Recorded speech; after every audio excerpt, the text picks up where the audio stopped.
अस्सलामुअलैकुम एवरीवन। तो कैसे हैं आप सब लोग। और आज की वीडियो बहुत अहम होने वाली है क्योंकि आज की वीडियो में मौलाना सज्जाद नोमानी ने कुछ अहम बातें बताई हैं और कुछ अहम वाक़यात बताए हैं, और जो फिलहाल में दो हालिया वाक़यात हुए हैं उनके बारे में बताया है। एक मुफ्ती सलमान अजहरी के बारे में और कुछ ओबीसीज और आदिवासियों के बारे में। तो आज की बातें उनकी हम सुनते हैं और शुरू करते हैं वीडियो को। अस्सलामु अलैकुम वरहमतुल्लाहि वबरकातुहू।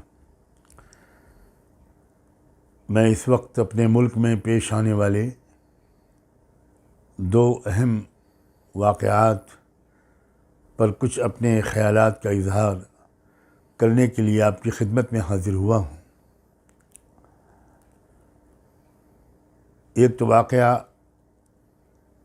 हमारे बिरादर अज़ीज़ मौलाना मुफ्ती सलमान अज़हरी साहब की गिरफ़्तारी का है।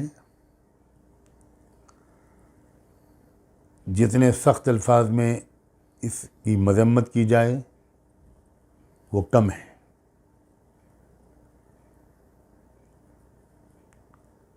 ये एक और दलील हमारे सामने आई है कि हमारे मुल्क में लोकतांत्रिक व्यवस्था ख़त्म हो चुकी है।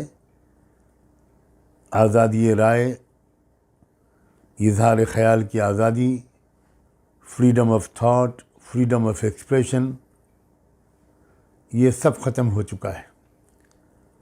एक ज़बरदस्त डिक्टेटरशिप का ज़माना चल रहा है। पूरी कौम की तरफ से मैं मुफ्ती सलमान अज़हरी साहब के साथ इज़हार हमदर्दी करता हूँ और उम्मीद करता हूँ कि आने वाले दिनों में पूरे मुल्क को और तमाम मज़लूम तबक़ात को उनसे और उन जैसे लोगों से मज़ीद रहनुमाई हासिल होगी। ये एक इम्तिहान और एक आज़माइश है जिसमें इस वक्त वो मुब्तला हैं। हम सब दिलो जान से दुआगो हैं कि अल्लाह ताला जल्द अज़ जल्द उनकी रिहाई मुक़द्दर फ़रमाए और बाइज़्ज़त तौर पर वो तमाम इल्ज़ामात से बरी हों। ये बात भी उनकी बहुत काबिल क़द्र है कि उन्होंने अपनी गिरफ़्तारी के मौके पर पुलिस स्टेशन के पास जमा होने वाले मजमे को खुद संभाला और उससे गुजारिश की कि वो लॉ एंड ऑर्डर का मसला न खड़ा होने दें। और उसके बाद अवाम वहाँ से मुंतशिर हुए। साफ ज़ाहिर है कि कौन है जो लॉ एंड ऑर्डर को बिगाड़ रहा है और कौन है जो लॉ एंड ऑर्डर की हिफाजत की कोशिशें कर रहा है। दूसरा वो वाक़या जिस पर मैं इज़हार ख़याल करना चाहता हूँ वो झारखंड में जो कुछ हुआ है और उससे पहले बिहार में हुआ था। एक इलेक्टेड गवर्नमेंट झारखंड में जो अच्छी अक्सरियत के साथ मुंतखब होकर आई थी, किस तरह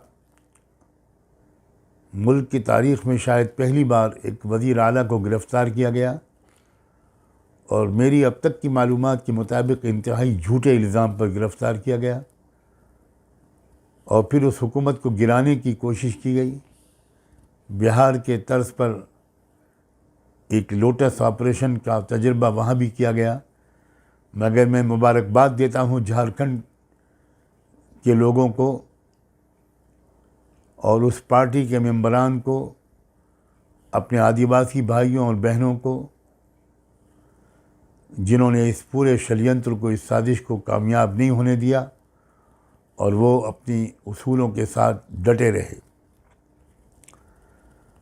पूरे देश के आदिवासियों को अब बिल्कुल जाग जाना चाहिए। आदिवासियों का गलत इस्तेमाल किया गया। एक तरफ तो उनको बुनियादी अधिकारों से महरूम किया गया, न पढ़ने लिखने का हक़, न आगे बढ़ने का हक़। उन्हें तो किसी ज़मीन से उठने नहीं दिया गया।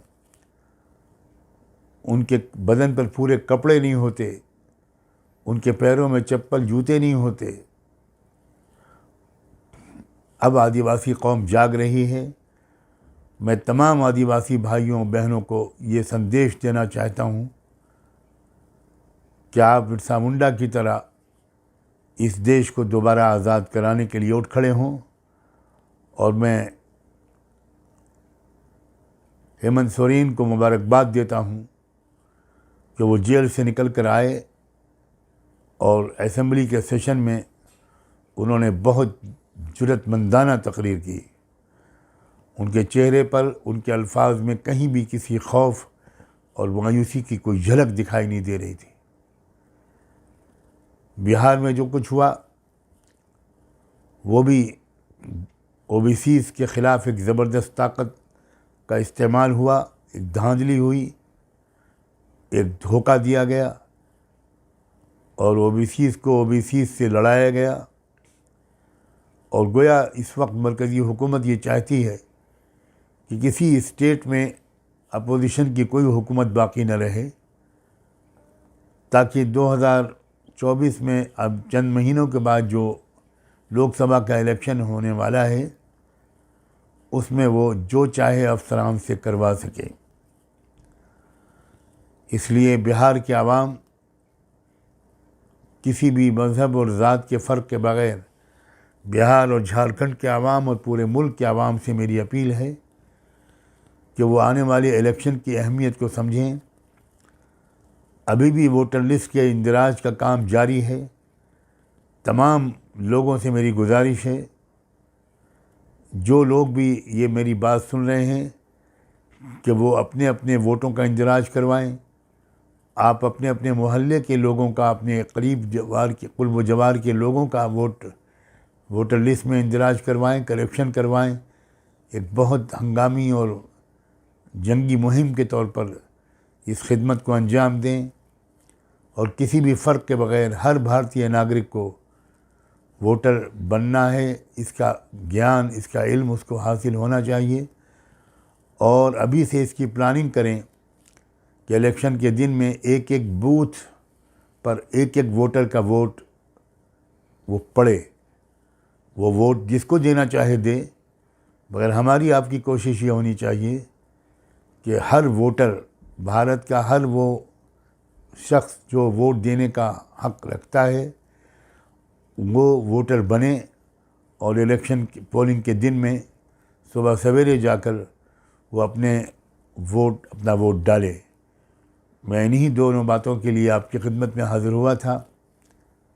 उम्मीद है कि आप इस पर ज़रूर तवज्जो करेंगे।